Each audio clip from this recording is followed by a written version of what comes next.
Assalamualaikum warahmatullahi wabarakatuh.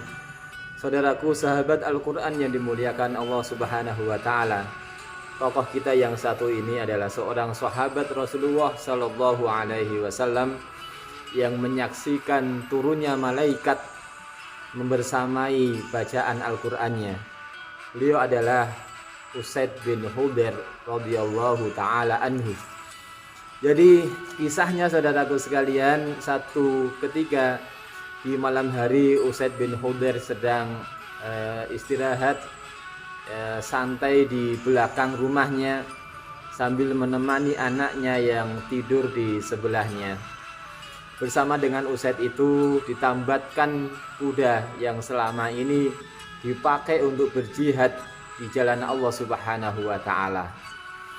Dalam ketenangan malam, di dalam keheningan malam itu muncullah niat Usaid bin Hudayr untuk melantunkan ayat-ayat Al-Quran. Maka kemudian beliau membaca Al-Quran. Bismillahirrahmanirrahim. Alif lam mim. Dzalikal kitabu la raiba fihi hudal lil muttaqin alladzina yu'minuna bil ghaibi wa yuqimuna as-salata wa mimma razaqnahum yunfiqun. Saudaraku sekalian, di tengah bacaan Usaid bin Hudayr ini ada kejadian luar biasa yang terjadi. Tiba-tiba kuda yang ditambatkan itu ingin berlari berontak sampai seakan-akan tambatannya ini mau lepas. Melihat kejadian ini maka Usaid bin Hudayr menghentikan bacaannya. Dan anehnya begitu beliau menyelesaikan bacaannya, maka kembali kudanya ini menjadi tenang. Ketika sudah tenang maka beliau kembali melanjutkan ayat. Beliau baca kembali Al-Quran. Ulaika ala hudam mir rabbihim wa ulaika humul muflihun dan sebagainya. Dan tiba-tiba begitu mendengar bacaan Al-Quran ini, kudanya kembali berputar, ingin melepaskan diri dari tambatannya. Sampai-sampai banget khawatirnya Usaid bin Hudayr ini, khawatir kalau anaknya yang sedang tidur tidak jauh dari tambatan kuda ini, khawatir kalau anaknya ini terinjak oleh kuda. Maka kemudian beliau berhenti membaca Al-Quran, beliau ambil anaknya dan beliau mau masuk ke dalam rumah. Subhanallah, sebelum beliau masuk ke dalam rumah, beliau melihat ke atas dan terlihat oleh beliau di atas ada awan yang sangat indah. Ada gumpalan awan yang membentuk seperti payung, kemudian bergerak naik ke atas sampai akhirnya awan yang indah ini menghilang ditelan oleh langit malam hari yang indah itu. Melihat kejadian yang sangat aneh ini, kemudian di pagi harinya beliau menemui Rasulullah Sallallahu Alaihi Wasallam menceritakan kejadian yang aneh itu. Maka Rasulullah menyampaikan, ya Usaid bin Hudayr, kalau seandainya engkau tadi malam tidak menghentikan bacaan Al-Quranmu, niscaya banyak orang-orang yang akan melihat kejadian yang sangat indah itu. Kejadian itu sesungguhnya adalah sekelompok malaikat yang turun ke dunia untuk mendengarkan bacaan Al-Quranmu. Subhanallah saudaraku sekalian, inilah yang disabdakan oleh Rasulullah Sallallahu Alaihi Wasallam, majtama'a qaumun fi baitin min buyutillahi yatluna ayatillahi wa yatadarasunahu bainahum. Tidaklah ada sekelompok orang yang berkumpul atau ada manusia yang membaca Al-Quran, mempelajari Al-Quran, kecuali majelis itu akan disaksikan oleh para malaikat. 4 kemuliaan yang dikatakan Rasulullah yaitu nazalat alaihimus sakinah, diturunkan ketenangan kepada orang-orang yang hadir itu.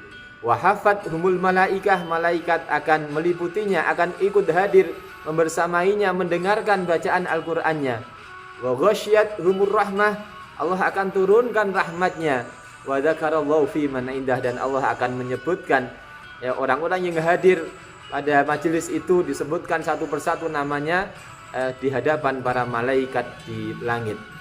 Subhanallah, ini kejadian ini tentunya semua yang dikatakan Rasulullah pasti benar.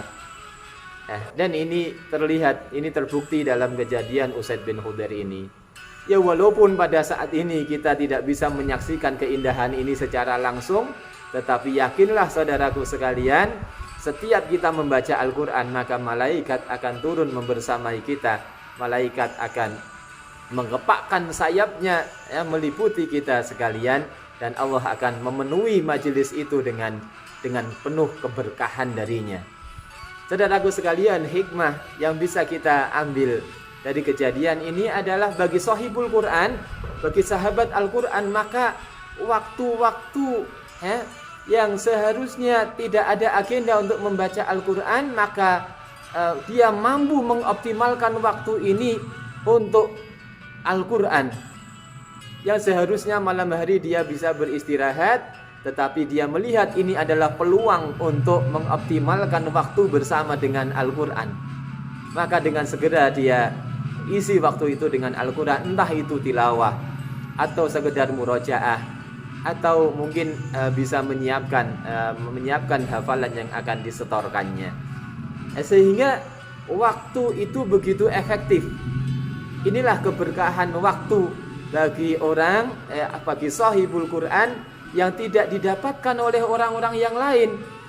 Bagi orang lain bisa jadi waktu itu akan hilang percuma, hilang begitu saja.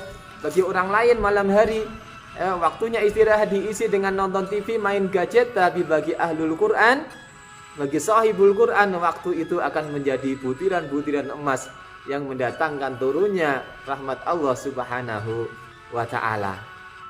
Selanjutnya saudaraku sekalian, inilah sesungguhnya yang kita inginkan dari Al-Quran. Kita berjibaku membaca Al-Quran, kita bersusah payah menghafalkan Al-Quran. Apa toh endingnya?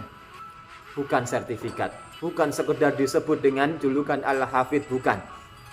Tetapi sesungguhnya kita menginginkan agar setiap waktu kita itu efektif untuk sebanyak-banyaknya zikir kepada Allah Subhanahu wa ta'ala. Bukankah nanti kita akan dimintai pertanggungjawaban oleh Allah? Di mana waktu kita dihabiskan? Di mana umur kita habiskan?